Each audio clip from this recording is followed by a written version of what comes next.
ইতিহাসের পাতায় এমন কিছু গল্প লুকিয়ে আছে যা শুনলে আজ হাজার বছর পরও রক্তে শিহরণ জাগে। এটি কেবল কোনো যুদ্ধের গল্প নয়, এটি এমন এক সংকল্পের গল্প যা কাঁপিয়ে দিয়েছিল তৎকালীন পৃথিবীর সবচেয়ে শক্তিশালী সাম্রাজ্যকেও। 838 খ্রিস্টাব্দ বাইজেন্টাইন সাম্রাজ্যের সম্রাট থিওফিলাস আক্রমণ চালালো আব্বাসীয় সীমান্তের সুজু পেত্রা শহরে। বন্দীদের মিছিলে এক মুসলিম নারীর উপর যখন এক রোমান সৈনিক হাত তুলল, অসহায় সেই নারী আকাশের দিকে তাকিয়ে আর্তনাদ করে উঠলেন, ওয়া মুতাসিম। হাজার মাইল দূরে রাজধানী সামারার রাজপ্রাসাদ। খলিফা আল মুতাসিম বিল্লাহ তখন মাত্র এক গ্লাস পানি ঠোঁটের কাছে ধরেছেন। প্রচণ্ড তৃষ্ণা, আর এক চুমুক দিলেই মিটবে ক্লান্তি। ঠিক তখনই এক বণিকের মাধ্যমে রাজদরবারে পৌঁছালো সেই বন্দিনী নারীর শেষে আকুতির খবর। খলিফার হাত থমকে গেল। পানির গ্লাসটি তার ঠোঁট স্পর্শ করার আগেই তিনি থেমে গেলেন। তিনি পানির গ্লাসটি না পান করে টেবিলের উপর নামিয়ে রাখলেন।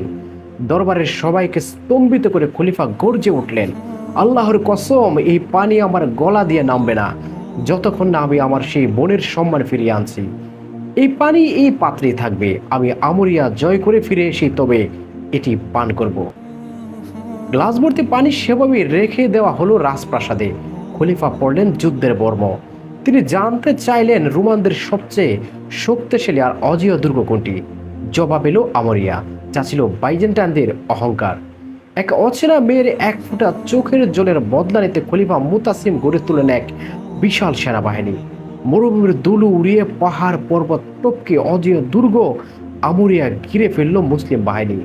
রক্তক্ষয়ী লড়াইয়ের পর ধূলিসাৎ হয়ে গেল রোমানদের অহংকার, পতন ঘটল আমরিয়ার। যুদ্ধ শেষে খলিফা সেই বন্দিনী নারীকে মুক্ত করলেন।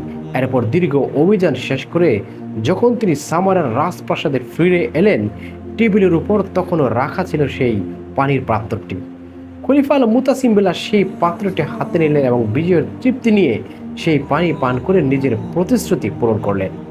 ইতিহাস সাক্ষী, একজন নারীর আত্মমর্যাদার জন্য রাজপ্রাসাদ কাঁপিয়ে দেওয়া এবং তৃষ্ণার পানি পাশে রেখে যুদ্ধের ময়দানে ছুটে যাওয়ার এমন নজির পৃথিবীতে আর দ্বিতীয়টি নেই।